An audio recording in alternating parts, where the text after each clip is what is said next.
Friends, welcome back to my channel. आज मैं आपके लिए फिर से एक नई कहानी लेकर आई हूँ जिसका शीर्षक है चमत्कार।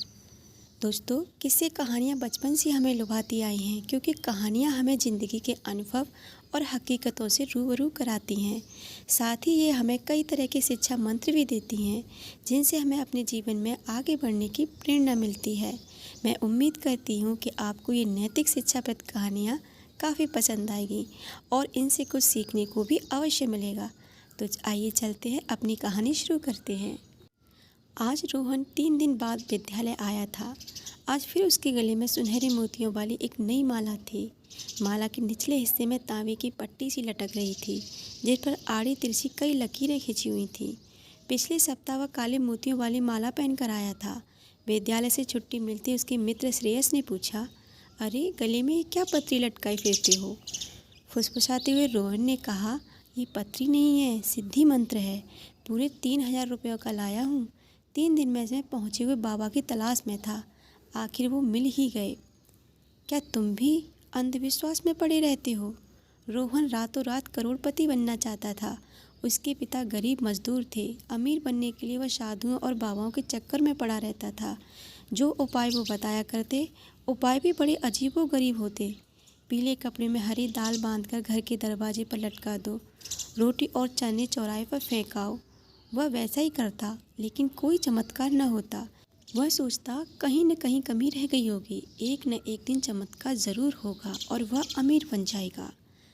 एकाएक श्रेयस ने कहा, मेरे एक काका जी हैं। वे बहुत करोड़पति हैं और वो करोड़पति बनने का उपाय भी जानते हैं।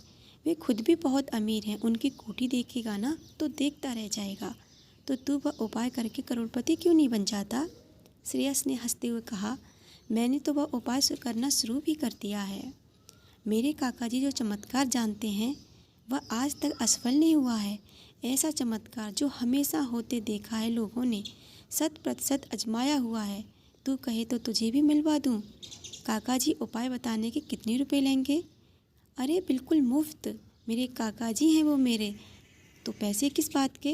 रोहन खुश होकर श्रेयस के साथ चल दिया। श्रेयस के काका की आलीशान कोठी देखकर रोहन हैरान रह गया।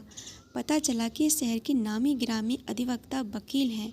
श्रेयस की बात सुनकर पहले तो काका हंसे, फिर बोले, बिल्कुल ये चमत्कार हो सकता है, बल्कि मैंने ही कर दिखाया है। मेरे पिता भी गरीब मजदूर थे और आज तुम देख ही रहे हो, चमत्कार करना तुम्हारे हाथ में है। बोलो, करोगे? हाँ, क्या करना होगा तो सुनो। थोड़ा गंभीर होते हुए काकाजी ने कहा, उस चमत्कार का नाम है शिक्षा।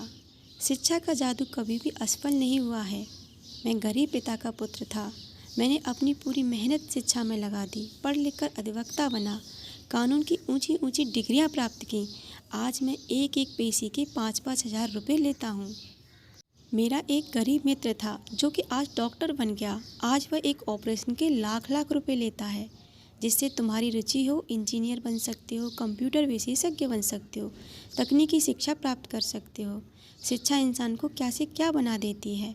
एक सामान्य आदमी से खास आदमी बना सकती है। पैसा ही नहीं, इज्जत और प्रतिष्ठा भी दिला सकती है।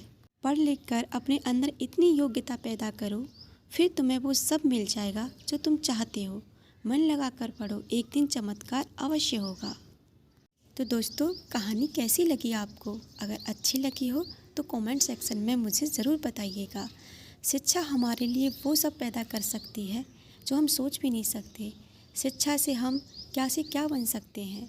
तो शिक्षा भी एक चमत्कार है और इससे बड़ा चमत्कार इस दुनिया में कोई भी नहीं हो सकता। तो आज की थॉट्स क्या है, चलिए वो देखते हैं। Thoughts of the day. Tomorrow, do not wait for tomorrow because tomorrow does not wait for you. Therefore, tomorrow always comes tomorrow. Thank you for watching my video.